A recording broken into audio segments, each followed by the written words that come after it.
Earthlings. Greetings. Hello. So it's the 6th day of World Vegan Month, and so this is our World Vegan Month show, really. So it's been a bit of an adventure getting it on the screen, hasn't it? But that's a good choice of words, actually. Doug, for that, yep. Hi, Deb. You made it an hour early. That's good for you. So thanks very much for doing that. Ruger's woken up because it's an hour earlier than usual the shows, so that's bound to be disruptive. Okay, so what we're going to do then, folks? What we're going to do? You could give us a little song, Doc, maybe, just to open up. No. That will not go down too well at all. Oh, I think we might have Rose. Brilliant. Green room, but no. There's no camera. No video. Oh, it's gone. Okay, she's probably. We could introduce the topic, and because I think Nella, you are doing sheepy topic, aren't you? And then we could see if Rose manages to come in, and then if she doesn't, we have a backup. Okay, great. So let's talk about Britain's loneliest sheep. That was a title that caught my attention the other day. I think it was yesterday, and I started looking for more articles in the internet. And apparently, if anyone is not familiar with the story, this lonely sheep was stranded at the base of a cliff in the Highlands, a very remote area and difficult to reach, for 2 years. She was spotted on 2021 by a kayaker who alerted the authorities and the Animal Protection Society. But they said that it's very difficult to get to her. So she stayed there for 2 whole years, completely alone. And after that, the same kayaker saw her again and thought that the ship was trying to get her attention. So she tried to do, to make it more public. And apparently, 5 farmers decided to try to, with using heavy equipment, to get her and lift her up. And it was a difficult mission because they said she was overweight from all the hair in her body, overgrown according to them. And then she said she's going to, she's fine, she's healthy, she's fine, but she was very happy to see other sheep. And apparently she's going to some kind of, pet farm, some kind of farm where people can see her every day. That's what they said. And the reason I wanted to discuss this is that quite often there are stories like that where farmers intervene to rescue an individual. And not in that case, but in other cases, even if this individual is going to end up on the slaughterhouse, people cheer them up as if they were heroes or they did something altruistic for some non-human. So that's more or less the story of Fiona until now.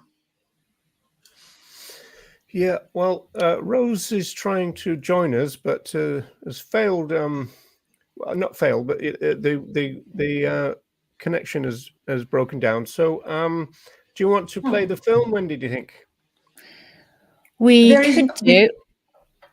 There is a comment before we do that. If we can, there is an interesting comment by Ronnie because he says, "Interesting how the farmers only acted after all the publicity," and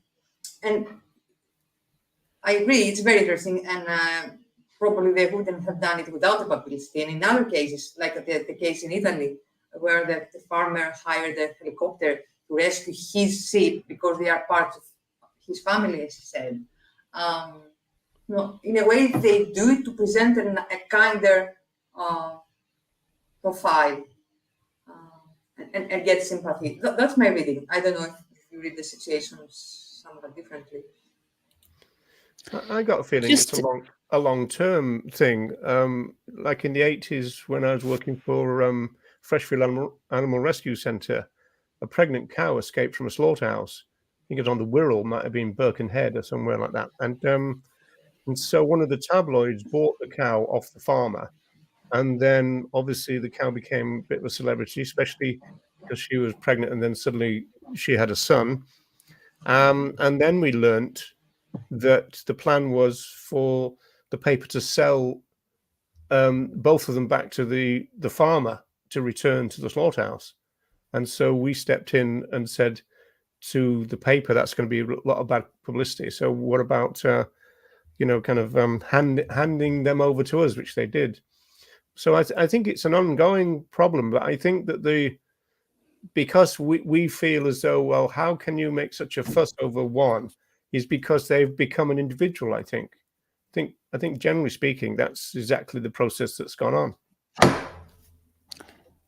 They become an individual, and yet because of the species of societies we live in, the intention is still, how can we use this individual? It's not, oh, this is an individual, let's respect them and their individuality and respect their autonomy, and let's give them, a chance to live in a peaceful sanctuary for the rest of their days. No, it's, oh, this is an individual, how can we use their celebrity now? What can we get out of them? How can we commodify them in a different way? And it's just, I suppose it shouldn't surprise us, but it still is quite shocking each time it happens, to be honest. But just to say, with Rose is having trouble with her signal because she's actually on a train on the way back from Scotland, because she's been with Animal Rising outside the farm, the fun farm as it's called. What's it actually called? I wrote it down. It's Dalscone Farm Fun, which is the petting farm, so-called petting farm that she's been taken to. So they've been protesting there. Rose has been in Scotland all week trying to carry out this rescue. We could play the video, I suppose, to see what Rose has to say. That seems appropriate. Let me know, everyone, and in the chat if the sound's okay. Hey, this is Rose from Animal Rising, and I'm just on a train coming back from Scotland, so hopefully it's not too noisy. But yeah, so I'm here to talk to you about Fiona the sheep that was rescued from the bottom of a cliff after being there for at least 2 years. And yeah, we're really, really happy that she was rescued.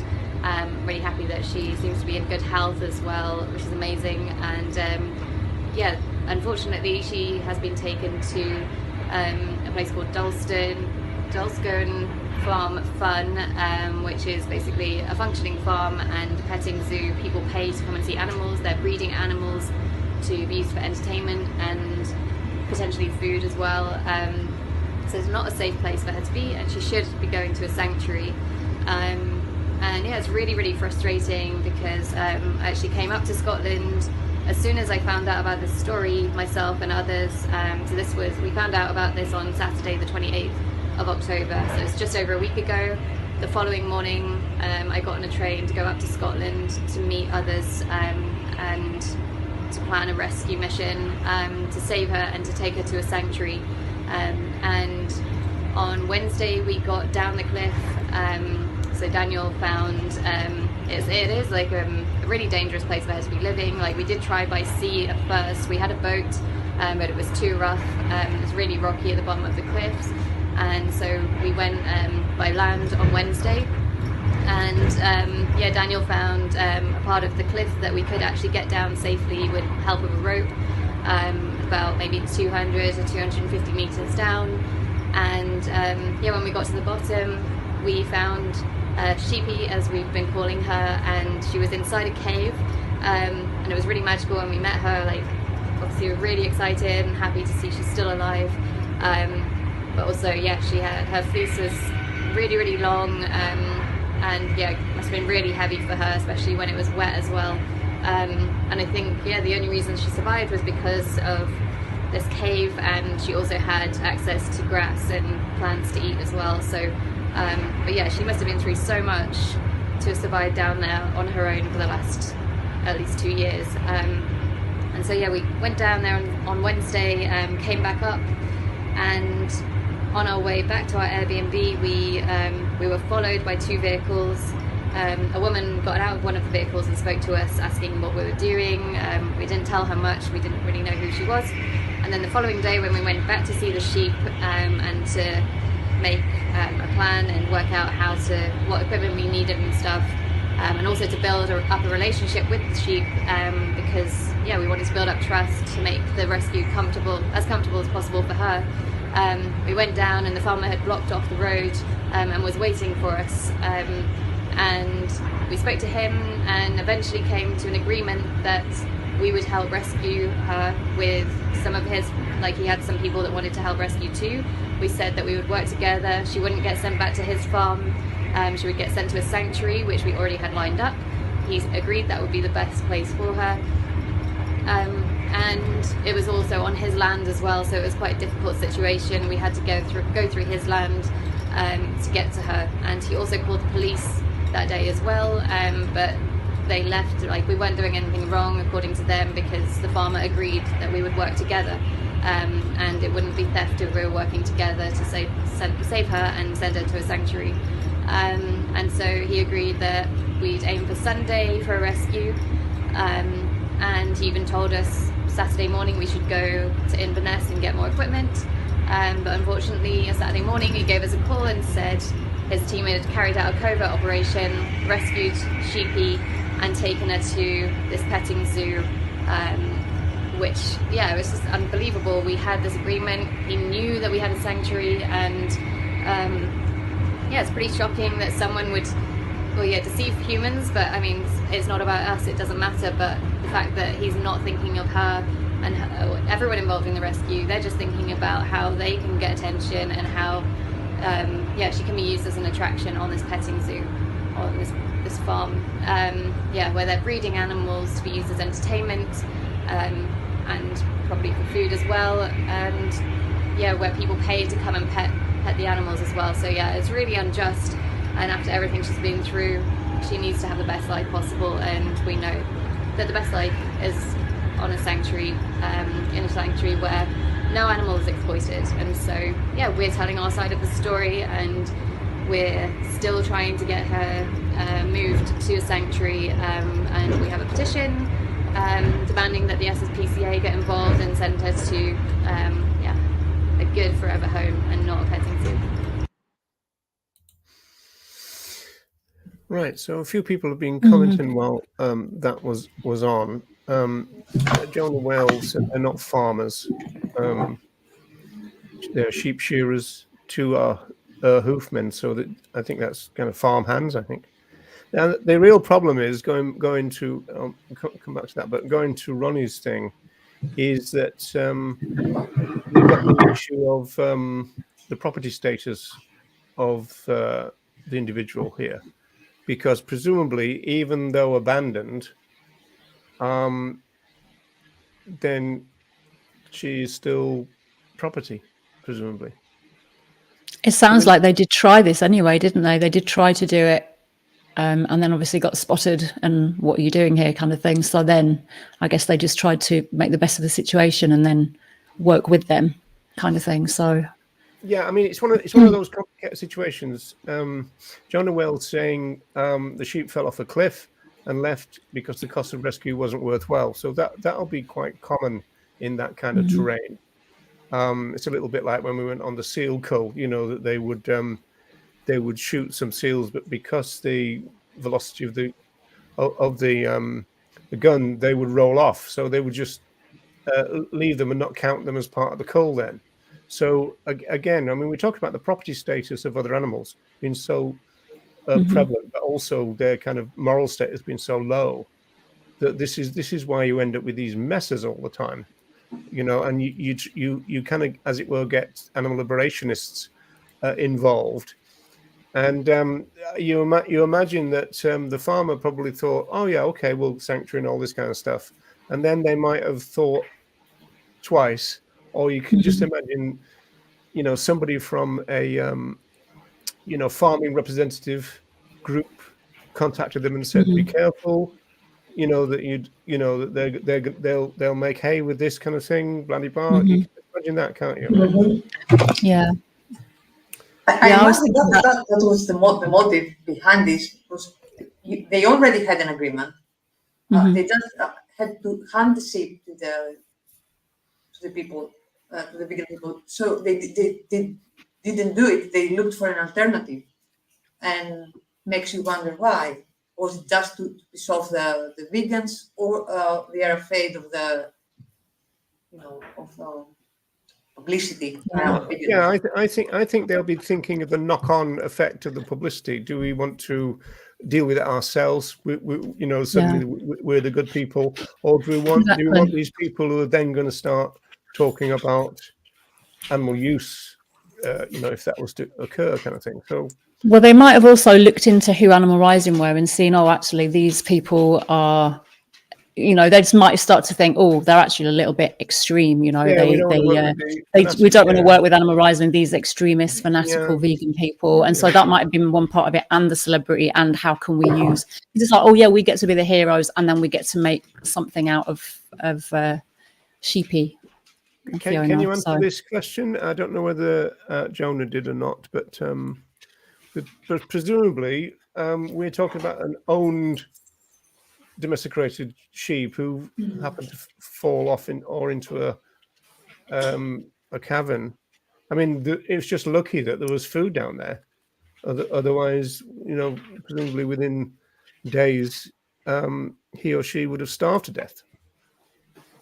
So, I'm not sure if she was sold to this petting zoo. So someone is going to make money by exploiting her. It will probably be more the people, the footfall at the so-called petting zoo, won't it? More people will arrive to see the famous Fiona now. Oh, we can go and see Fiona. We can take our kids to go and see Fiona, and they'll get more footfall. So it might be that as well. I'm not sure she would have actually been sold. I'd say that was part of it, and I'd also say it wouldn't surprise me if the Scottish kind of farmers' representatives have been in touch and said, you need to manage this yourself. Don't let the animal rights mob kind of get involved, and then that'll just leave Animal Rising kind of complaining from the outskirts with no say, and they'll just say, oh well, plans changed, or they went. I mean, they'll just make stuff up at this stage, Yeah, actually, Tom's saying, hey Tom, by the way, and Ape Man, Jeremy, nice to see you all. We haven't done a hellos today. Hey Deb, Joanna, everyone who's here, Ronnie. Tom is saying that they might not have actually had any intention in the first place, and it was just to appease them. So rather than going back on it, maybe they just lied right from the offset. Who knows? Who knows? Yeah. Yeah. Well, but the point is the publicity. I mean, it's like a publicity stunt now, isn't it? At this stage. I mean, we know that because the sheep has a name. Yeah, absolutely. So it's the usual thing, It is, and I can't help thinking about what she's been through in those 2 years. I mean, it's worse than solitary confinement, isn't it? That kind of being on her own, no connection with anyone else, and just surviving on her own. I can't even imagine. And then now, what's she going to go through from one extreme to another, where she's surrounded by humans wanting a piece of her, wanting to see her, touch her. I just can't imagine. It's just horrendous. So upsetting. So why is there a disparity of the names here? Because Fiona or Sheepy? So Animal Rising were calling her Sheepy, and I think the people who actually took her have called her Fiona. Right. It's interesting that I went through several articles about it, both in Greek newspapers and in British ones, and the narrative was always the same. There was no animal liberation point of view. No one doubted their motives or anything. Yeah, now this is an interesting idea, isn't it, from Jennifer? You probably, depending on the amount of food there. Now, obviously, a big play was the thing about this lonely sheep, right? But I suppose a lonely sheep, from the sheep's point of view, is better than someone who's now going to be probably in a publicity stunt for a while and then sent to a slaughterhouse, probably. You know, and unless she becomes so famous that they've got to eventually transfer to a sanctuary. I mean, you never know, but as publicity picks up, it could have an effect. I'm just thinking about Rocky the Dolphin and how the original rescue mission failed, but then subsequent publicity and public outcry actually led to but also great. There was fisticuffs and there was deception. There was, you know, I mean, like, you know, fisticuffs. Not had that for a while, Doc. Fisticuffs. Fisticuffs. Yeah, there was a little bit of dolly hockey sticks and everything, you know. Shenanigans were had. Yeah, there was. Yes, it was a bit of a to do. It was, and but yeah, I mean, like, so I suppose it's up in the air now. It depends on the style of publicity they get now, which will determine what they'll do for the future, because they'll presumably make a big fuss of, you know, kind of smartening her up, having her sheared, and all the rest of it and everything. And so you can imagine all that being on the local TV and everything. Some of the kind of regional and national tabloids are probably liable to take on the story. Tabloids like this kind of story, you know. There was talk of auctioning off her hair. So I don't know what that would be raising money for. But yeah, auctioning off. Another way we can make some money off her. Yeah, to get some new shears. Oh yeah, well, I mean that's a given, Ronnie. Really, I mean we know that. It's just that in relation to we'll know now whether Jennifer is right when it all plays out, because it could well be that, you know, we could be finding out in a couple of weeks' time. I think Ronnie's comment goes back to Jeremy's comment on some sheep, like humans, may prefer to be on their own, and I think Ronnie's coming back to that. Yeah, no, but that's what Jennifer said. Maybe better to be on her own, left alone. So yeah, I mean, so it's a question of whether we really buy into that kind of lonely thing. I understand that she will be a kind of flock animal in that sense, wants to be with the herd kind of thing.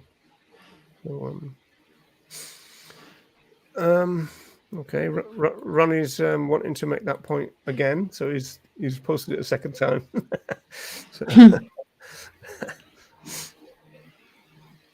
Also, she might have actually got used to that as well. There's also that thing that we adapt to our situation. Not that it's an ideal situation, but sometimes we adapt. And if she was asked for her preference, like, would you, right, sheepy, would you like to stay here or go into a farm where you're going to like be mauled by young humans? She might go, do you know what? Yeah, I think I know what I'd choose. Yeah, well, we'll never know that, though, will we? We can't. No, we won't. We'll never know. No, we can't ask her. Not that they would have asked her anyway. Well, Animal Rising would have asked her, but the other crowd wouldn't have asked her. Let's like most generally herd animals. Yeah, they're not all. Yes. Yeah. Well, there you go. You see, that's interesting. That of course the farmers and the general population are not going to.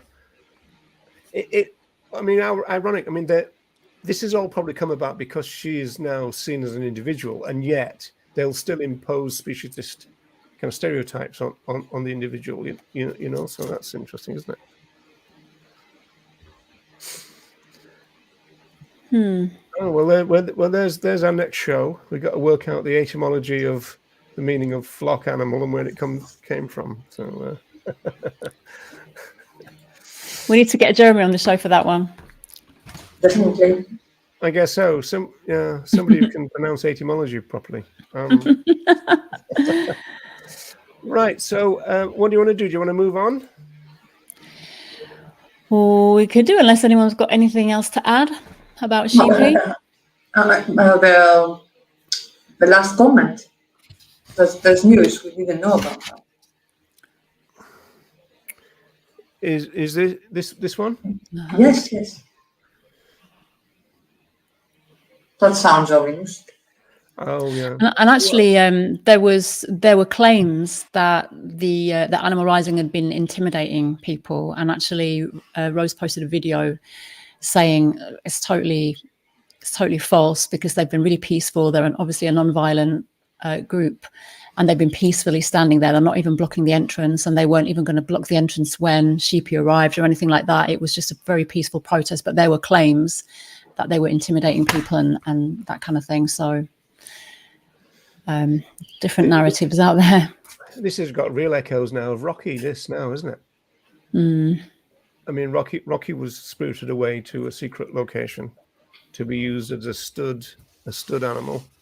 So you see, almost like there's quite a few scenarios that can play out now, depending on the people involved and what they are making of it. And you know, the farmers are probably going to say, they'll make an allegation that Animal Rising have caused more trouble than it is worth. They would have dealt with it a lot better and everything, and now we've got this kind of issue. So now we've been forced to, you know, to move her. I mean, they'll start making stuff up now about Animal Rising. There's no doubt about it. They already have, yeah. So, anyway, imagine our surprise. Yeah, well, it is interesting though, isn't it? Because this is kind of like a weird way that species societies deal with an individual who would normally never even appear on their radar at all, in any sense. I mean, not normally, Sheepy would have presumably been eaten by now, but by the people who are probably reading stories about about her in the papers or wherever, right? And so. That's the weird thing. You've got to do something extraordinary to get noticed in a speciesist world, like, you know, get out of a slaughterhouse, or, you know, or fall down into Fall off a cliff. Yeah, fall off a cliff. Yeah.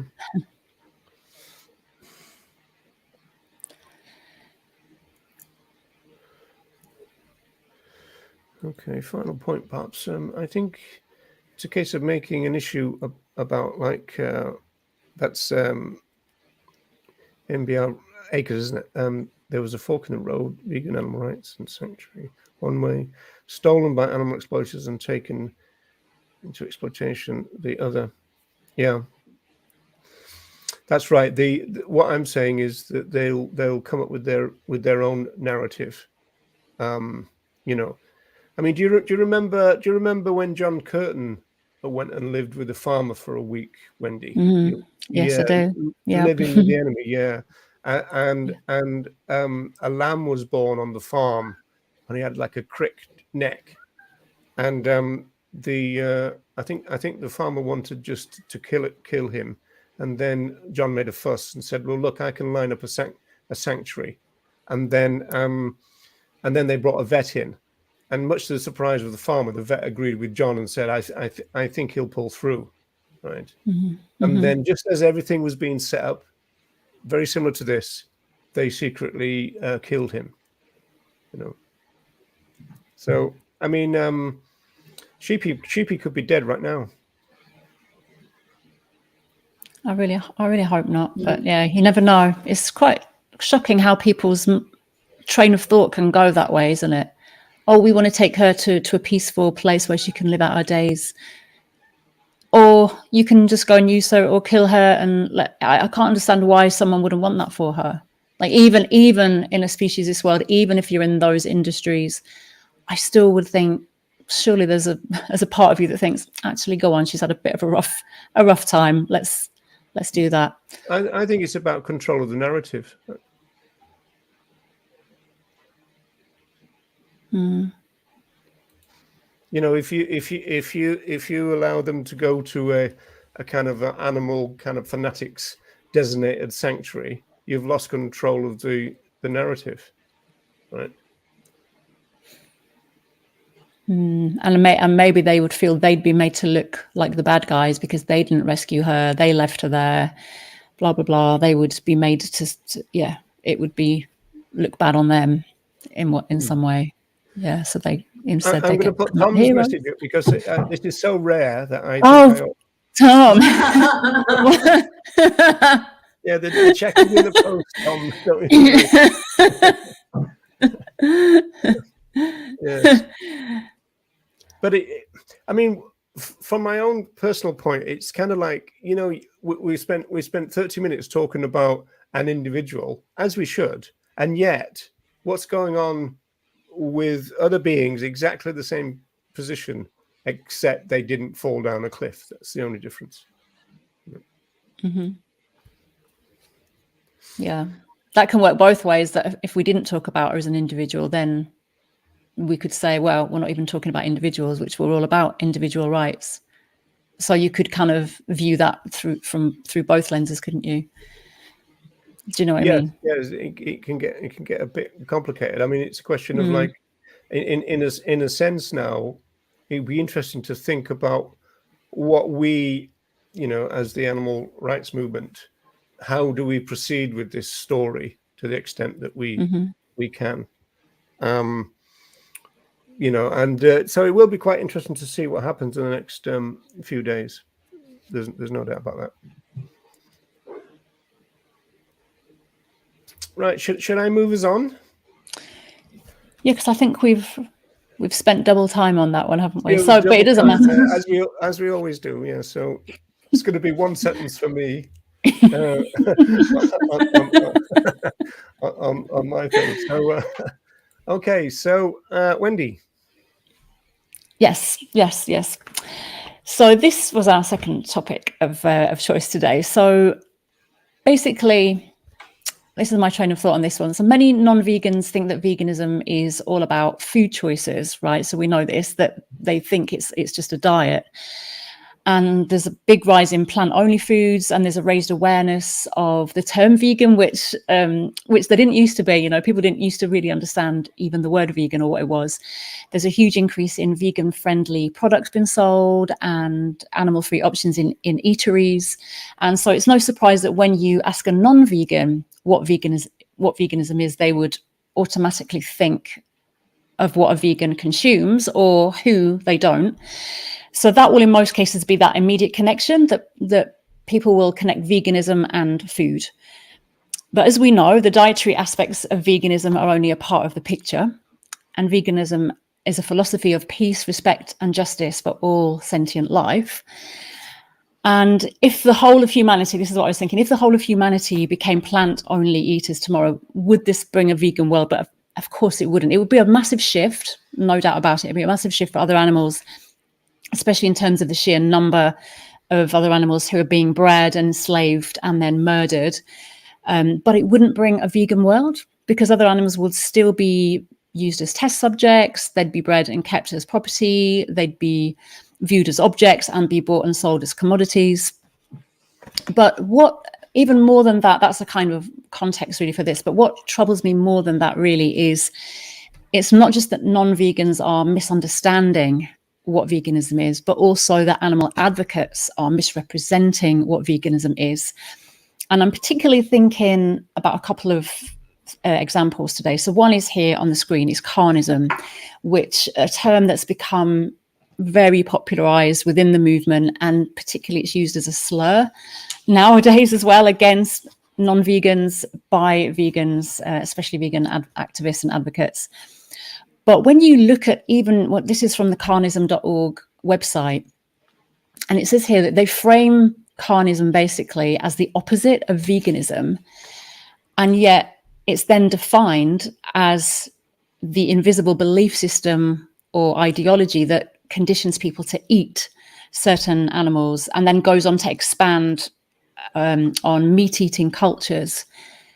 And they even talk about the etymology, I never know which one it is. Etymology, there it is again, that carn is flesh or of the flesh.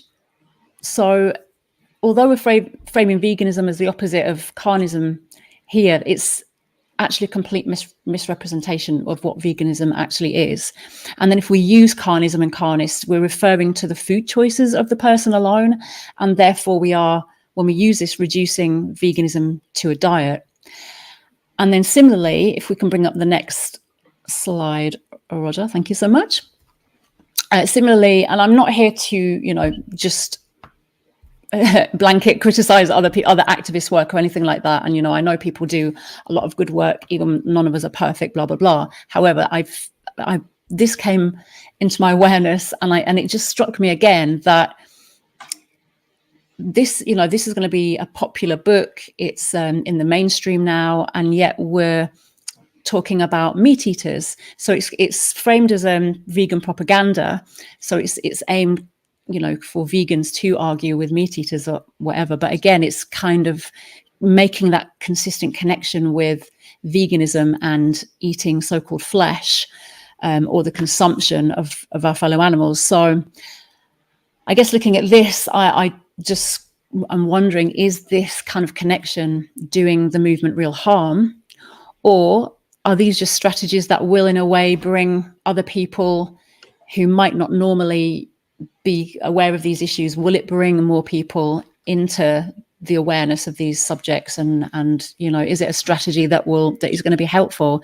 Are we, by criticizing this, being too purist, too gatekeepery?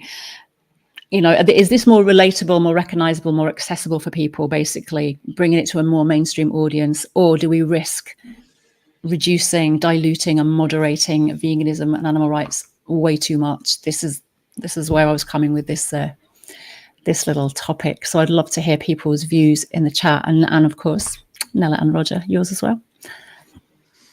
And you want us to deconstruct all that in 15 minutes? Yes. Well, probably less now because we've gone over. But also looking at this, I mean, I was saying to Roger just before we came on, if I couldn't have picked a better example of this praise for this book.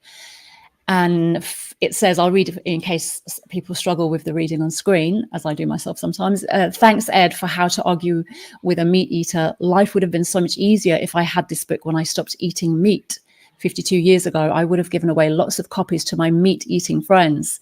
And if you do still eat meat but aren't sure if there's an ethical justification for doing so, you need to read this book. So again, it's really framing it all around flesh, eating flesh. There's not even mention of secretions or anything else. It is literally based around flesh. So, and I'm sure in the book it's not, and I'm sure it expands on many different issues.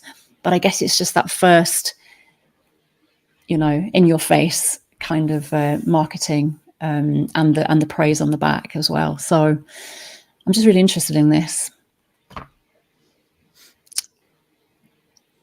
What do you think, folks?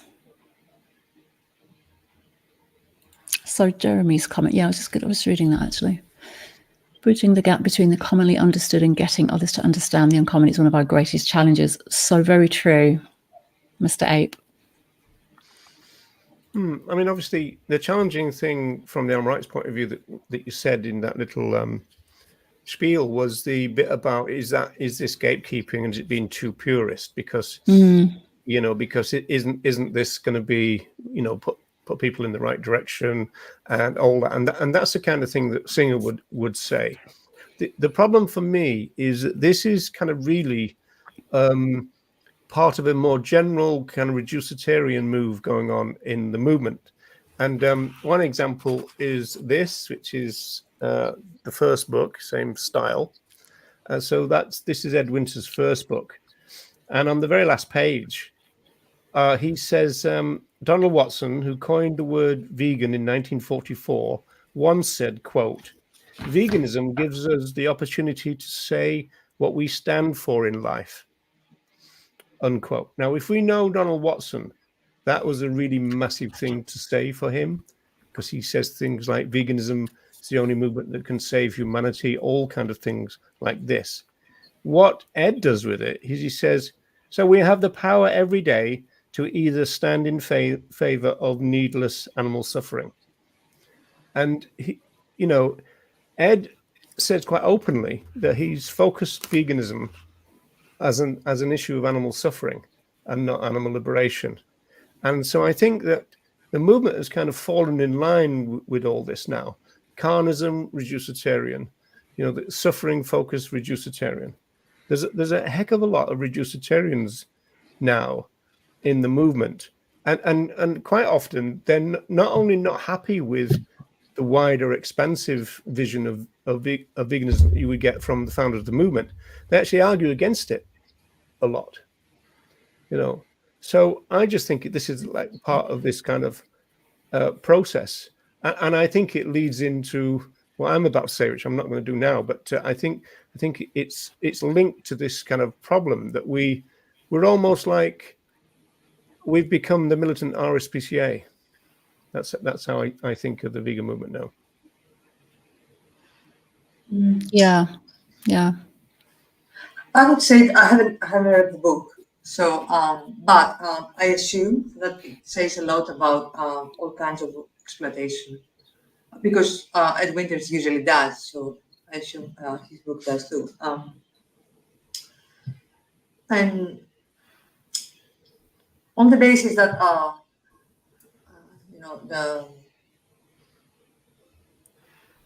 the marketing strategies and all that are planned in order to attract attention. I would not expect something different. I would not expect if the audience, the targeted group is like the larger audience and not only vegans. I would not expect something different, because this is what grabs attention and make a person buy the book and then be exposed to a whole lot of different ideas inside. And although I believe that using suffering may be problematic and at times dangerous, we can use suffering to, as the basis to expose people to ideas, even in the street. People, non-vegans, are more interested in videos, footage that shows other animals suffering. That's what makes them stop, and then you have a discussion. And we can say a lot about this kind of footage and if we should use it or not, but my feeling is that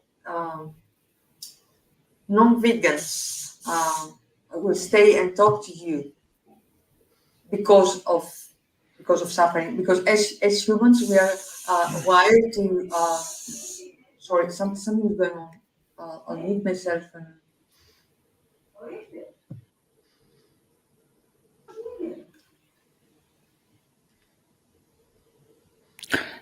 No, poor Nella's got background issues going on.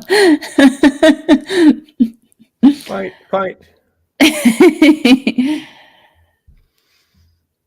Yeah, no, oh, she's back. Sorry, there is a renovation going on the apartment upstairs. It's very noisy all day today. What I was saying. Anyway, that's the headache too. That's why the headache. I think it's not problematic to talk about suffering if we frame it the right way. If we explain what do we mean by suffering, that ending suffering is not our end goal, and to use it to expose people to ideas. I find it difficult to stop someone in the street and start a conversation with them. The first. I don't know what's happening today.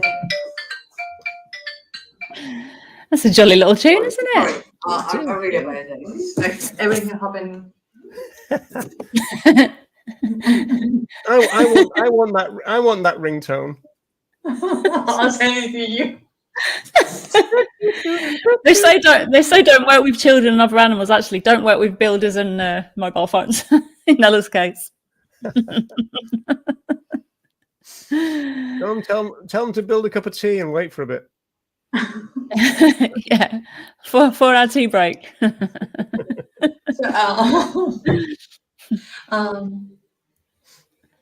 My point is that they may have decided to use this for the book cover in order to attract attention. The real issue is how they present veganism within the book. And as with everything, I think that we should, look at the context. how words are used, what other arguments are presented. If someone who uses the word suffering, for example, also talks about exploitation and why it's unfair to exploit non-human individuals and all that. And I think that the first point of contact with non-vegans is food and what they consider food. And this is the topic that can be discussed, and also it's easier to show them how they are personally connected to this injustice, how they perpetuate it, what is their role, because this is something they do 3 times a day.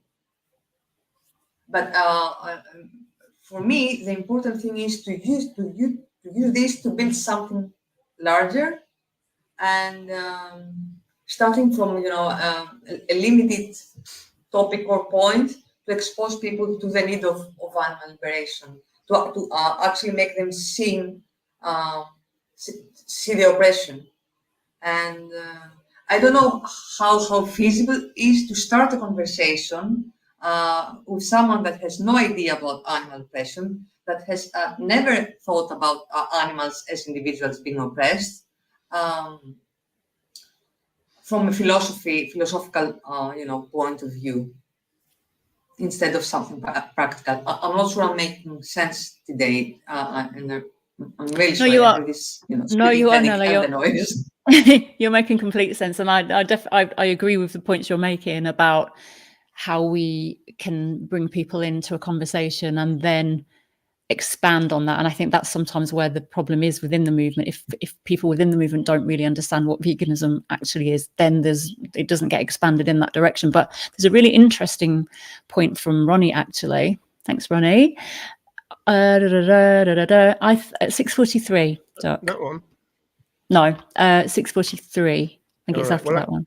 Well, I like that one because Tom said, "Sorry, cheese." I think that'd be a better title, but we'll come back to that. So, sorry. Yeah. Sorry. But no, Ronnie says, I think even the word argue is problematic. Do we change people through arguing with them or through discussion? And then also we're saying win. So it's framed, like an argument that we have to win. And again, it's a very patriarchal way of looking at the world, isn't it? We're going into a battle and we're going to fight and we're going to win and we're going to argue, and it's really, really good points as well. So, but again, that's what gets people's attention, isn't it? As Nella was just saying about the suffering, this again, that punchy,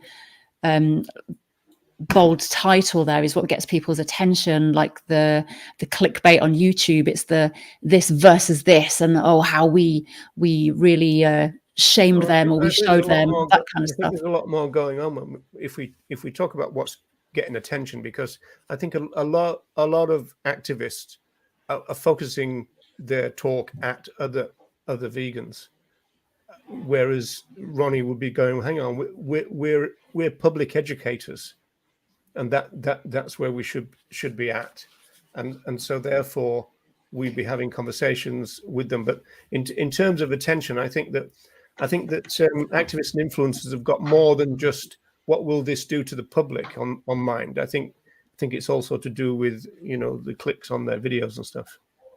But do we think that this book, because obviously there's if this is more mainstream and aimed at bringing more people in than just vegans, then can we imagine anyone other than vegan looking at this and going, oh, I really want to read that book? I'm a so-called meat eater, flesh eater. I want to read about what vegans are going to argue with me about. Or would they go, oh, is it aimed at those kind of people as well? Or would they be put off by this? And if they are put off by this, then this is aimed at vegans. Then it almost seems even more strange. At the general public, does it? How to argue? No, that's what I mean, and it's even more strange if it is aimed at vegans for me, because if it was aimed beyond vegans, I can kind of understand it more. Mm-hmm. But if it's aimed at a vegan audience, I find it even more strange, let's say. Or I question it more. But I agree. If it's for vegans, it's very weird. Because if you are addressing vegans, then you have, the platform to talk about all the other stuff that are not regularly mentioned and that they should. But I guess this is for the larger audience. And if I'm trying to, to imagine who non-vegan, is going to pick this book up, maybe the fanaticals, that would say, oh, let's see what vegans think and, use them against it. Let's find out what their arguments are and be ready to. Yeah, double bluff. The trolls. Yeah. Yes. I don't know. Like just reading the title makes it sound like a manual for vegans, doesn't it? Yeah, which actually, when you read the praise, other than Peter Singer's and other people's reviews and praise of the book, that's what they say. Basically, this is every vegan should have this in their toolkit in order to have like great conversations and debates, and that's how it's kind of positioned, I think. Or learn how to talk about animal rights, maybe that. Going back to one thing that Nella said, because I think you're right in a lot of what you say. It doesn't matter where people start the conversation; it's where you take them, which is, I think, what Wendy went on to say. And so that's the important part. But in terms of the book, I tend to think about bookshelves.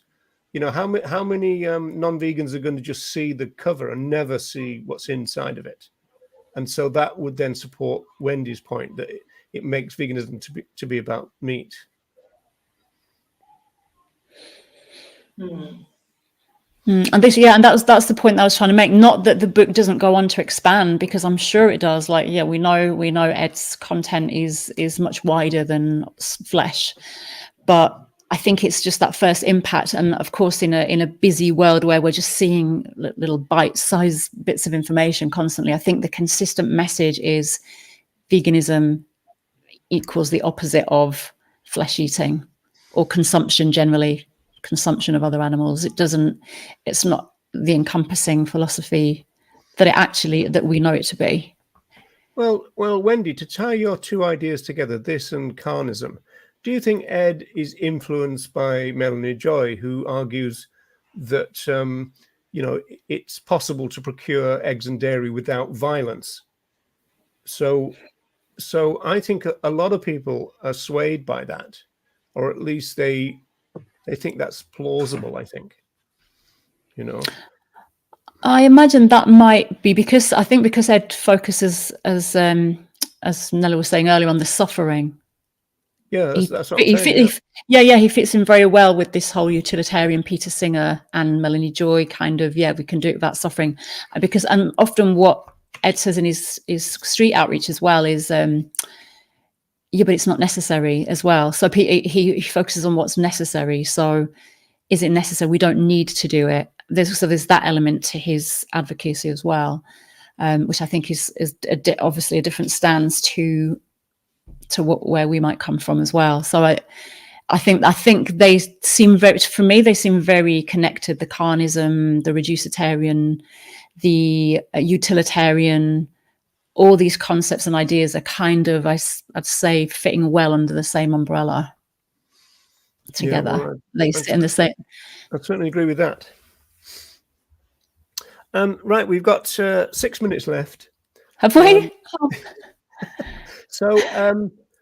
So we could go on to that one topic, not my main one, but the other one, if you like, which is this. Okay. Yeah. So and then maybe end at the end of this, perhaps. This came up today, fun enough, because we were talking about what we're going to talk about, and this came up today. And whenever I see this, first of all, I feel a bit discomforted by it. And secondly, I'm always kind of depressed by the amount of comments which are kind of, perfectly said, yes, this is what we need to do and all this kind of stuff. And, I think they're kind of imagining that kind of situation. But I think for me, what they're basically saying is that if other animals had the power, that they would violate our rights as readily as we violate theirs. And I'm not sure that's a message that I'm comfortable with. I hear what you're saying with that, Roger, but you could see it a different way as well. I totally hear what you're saying, and I don't particularly find these images comfortable at all. And I get a very visceral reaction to this kind of thing as well. But could it also be a bit of a trans breaker as well, in that people just get that initial shock of like, and maybe just it switches some kind of perspective, like they might just have a different pair of spectacles on for a moment and just go, what would it be like if it were the other way around? Could it just be that initial shock factor, as opposed to I think so, but another problem with that though is the fact that a lot of non-vegans will say to vegans, well, they do it to us if they could, as though that's some kind of justification for doing it to them. But they've got this idea that it is a kind of might makes right type thing. And I think this almost like buys into that. I think that they cannot claim that, because all the animals depicted there are not carnivores. So they would have no reason to do that to us, on top of everything else. Well, you can't see the queue. It's all cats and dogs in the queue. I think that's what. Probably, yeah. I didn't talk about that, but it's like a vegetarian butcher. There was an association of vegetarian butchers once. I think that non-vegans will not, engage with this kind of imagery, or they will find it gross or absurd or whatever, because by trying to analyze the picture, we can see what Roger said. Also, we can see something different. The idea that we are all bodies, we are all flesh, and we're consuming someone else's flesh, and how unfair is that? But I don't think that non-vegans will go there. It's just the kind of image is used for other vegans to vent. Well, yeah, I mean that's a really interesting question, because it's back to Wendy's point about what is Ed's book. What's the audience for Ed's book? So what is the audience for these? Is the idea just to kind of so the shock value is not there. It's more to do with the kind of thing from other vegans that they're looking for.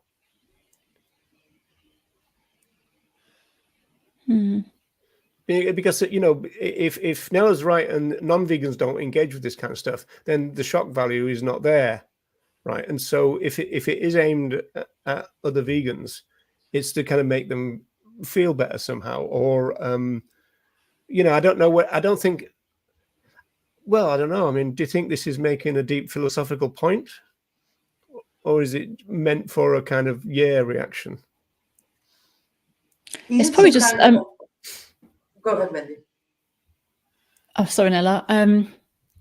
What was I going to say now? My brain just went blank. I think I was just going to say it could be just getting people to almost just because, I think Jeremy was alluding to this in the chat earlier about emotion. And I think, Nelly, you mentioned something about it as well, emotion over reason, and actually trying to get to people emotionally. So this might, or maybe be trying to, with that shock value, create just some kind of empathy. Imagine if it were the other way around. Imagine if this were you. Imagine if this were humans. So maybe it's that, trying to provoke that emotional reaction and empathy. Whether that actually has that effect, I've no idea, because a lot of people might look at that and go, "Oh, those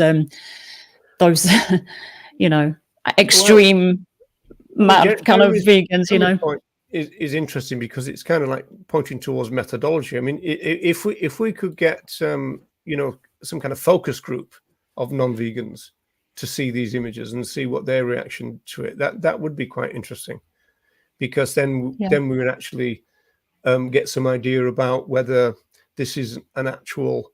You see, I mean, I don't know. I mean, would this work as a Go Vegan World banner?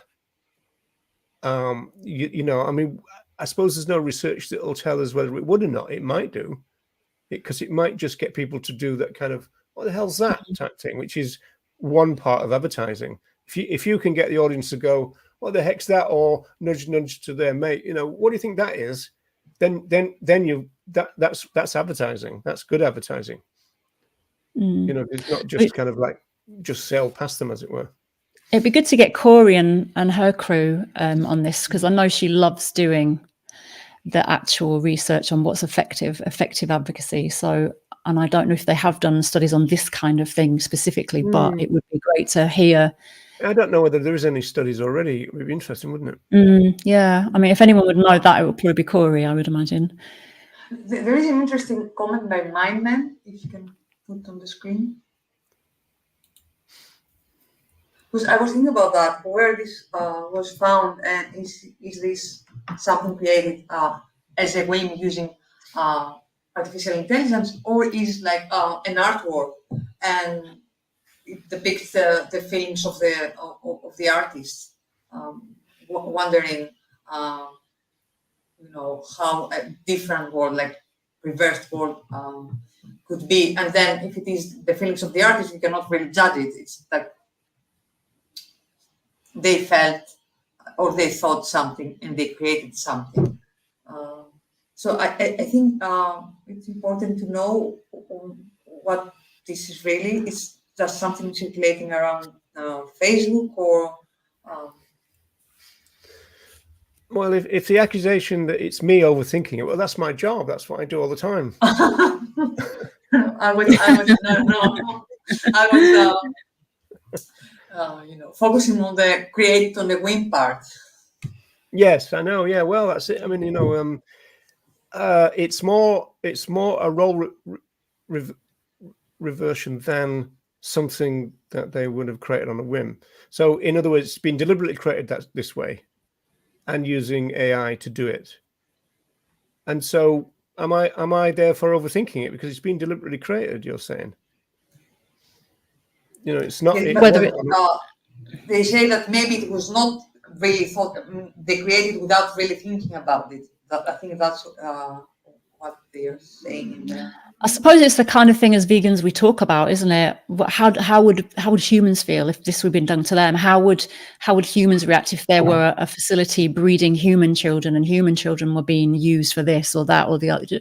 I suppose it's that kind of thing we maybe think about and think, why can't they see it? Why can't they see it the other way around? Why can't they get into the other animal's shoes and see this from their point of view?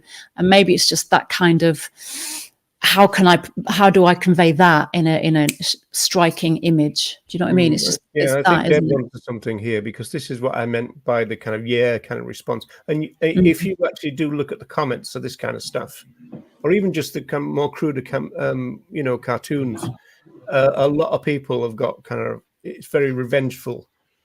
The kind of, I wish, if only, and this kind of stuff. I'd love that, right? And that's the usual kind of response to this kind of thing.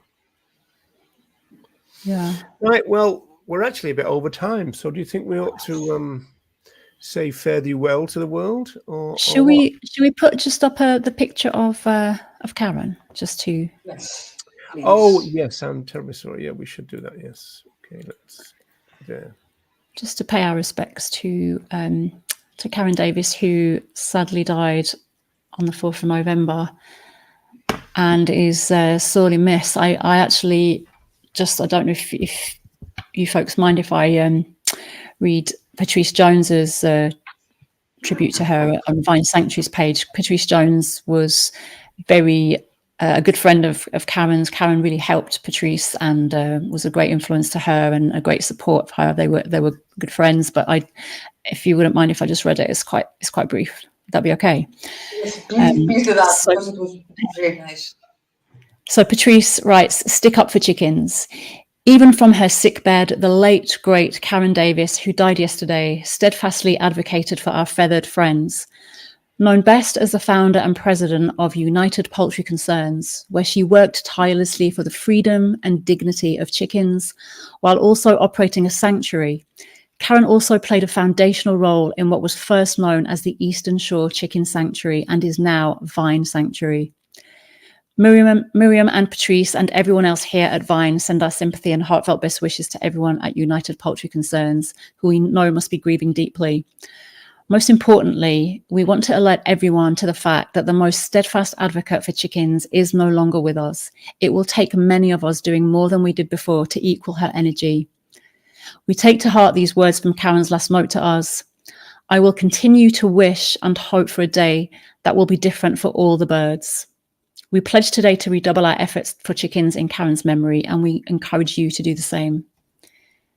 That was from Patrice from Vine Sanctuary. But I think the last point really struck me of what Patrice said, in that, and I think as I'm saying this, it's kind of striking home that each one of us feels maybe like we don't do a lot, and we probably always feel like we never can do enough in this movement. But actually each one of us is a pivotal part of the movement, and when we're not here, you know, things don't happen. Things that we were doing don't happen. So it's really important to remember that, and really important to also, you know, just keep doing as much as we possibly can, because there are so few of us. And yeah, Karen will be a great loss because of all the work, the dedicated work that she did, and the amount of people she was supporting and influencing in her sanctuaries with all her residents that she was giving refuge to. A great loss. And perhaps we could end with a minute's silence then. So if you want to mute yourself, then